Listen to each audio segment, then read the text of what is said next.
They say there are two sides to every story. Consider both before you form an opinion. Easier said than done. Look at the conflict in Ukraine. One side is dominating the global narrative. The other side has been proclaimed the villain.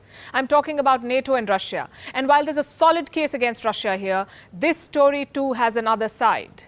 And as the tellers of the story, we must dwell on and reflect it. Vladimir Putin's aggression is being called out, and rightly so. Invading a sovereign country cannot be justified. But what led the world to the point of this invasion?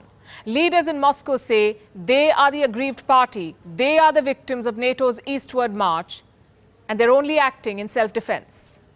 Here's why.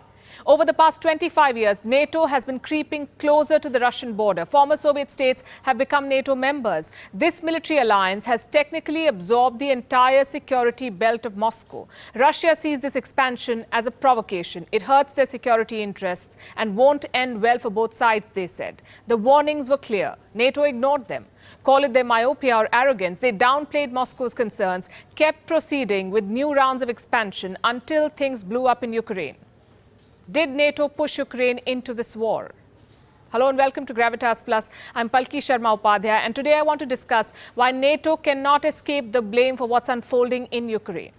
First things first, what is NATO? The North Atlantic Treaty Organization, a security alliance between North America and Europe. It was formed after the Second World War. The goal, they say, was to protect democratic freedom.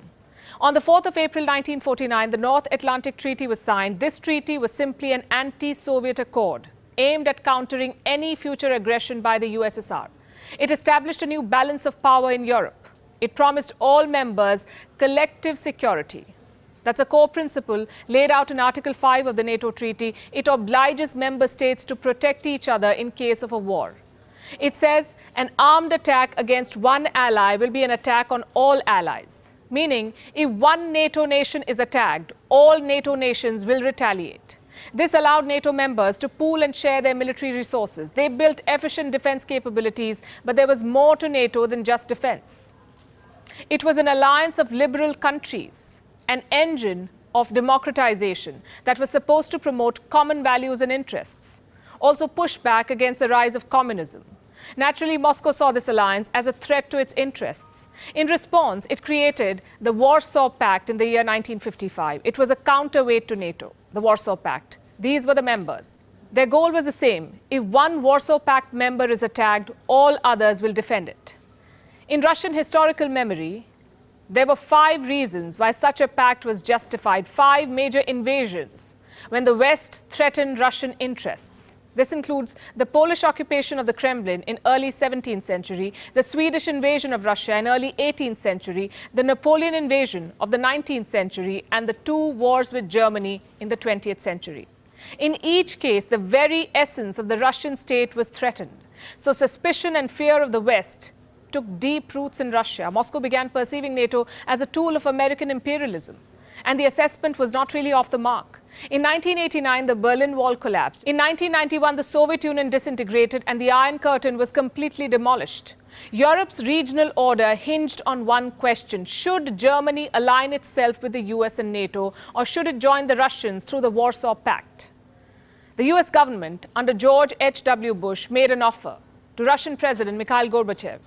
It suggested if Germany became a NATO member, NATO would stop expanding, not 1 inch eastwards. No new members. Today, the US says it made no such promise, that no such deal was ever struck, but hundreds of memos, meeting minutes, and transcripts from US archives indicate otherwise. Nevertheless, Moscow bought the offer. It demolished the Warsaw Pact in the hope that the West would follow suit, that NATO too would be dissolved. But that never happened. NATO refused to cease operations.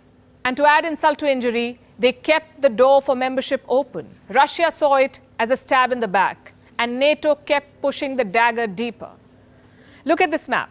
NATO started out with 12 founding members, but since the Soviet Union fell, it has radically expanded eastwards. In 1999, Poland, Hungary, the Czech Republic joined NATO. In 2004, there was another wave of expansion. 7 Central and Eastern European nations were made NATO members. Some of them were former Soviet republics. In 2009, Albania and Croatia joined NATO. And the most recent entries were Montenegro and North Macedonia. both situated in Russia's backyard. It does not end there. As of 2021, NATO officially recognized 3 more aspiring members: Bosnia and Herzegovina, Georgia, and Ukraine. Last we checked, NATO was also in talks with Sweden, Finland, and Serbia for membership. So to put it simply, much of Eastern Europe, which once used to be part of the Soviet Union, has now joined NATO, and this happened despite Russia's protests and warnings. The last reasonably friendly warning from Moscow came in the year 2007. Vladimir Putin addressed the annual Munich conference, where he said, and I'm quoting, "NATO has put its frontline forces on our borders. This expansion represents a serious provocation that reduces the level of mutual trust, and we have the right to ask, against whom is this expansion intended, and what happened to the assurances our Western partners made after the dissolution of the Warsaw Pact?" These sentiments have been echoed by a host of American strategists. I'll give you a few examples. June 1997, 50 prominent foreign policy experts signed an open letter to President Bill Clinton calling America's efforts to expand NATO a policy error of historic proportions. Then we have George Kennan, the father of America's containment policy during the Cold War. He too called NATO expansion a tragic mistake with no reason whatsoever. The warnings went on for decades. In 2008, William J. Burns, the US ambassador to Moscow, wrote a letter to the State Department where he said that Ukrainian entry into NATO is the brightest of all red lines for the Russian elite. He said that even Putin's sharpest critics at home consider Ukraine's entry a direct challenge to Russian interests.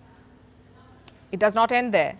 This is Robert M. Gates. He was the defense secretary in the Bush and Obama administrations. He wrote in his memoir that trying to bring Georgia and Ukraine into NATO was truly overreaching.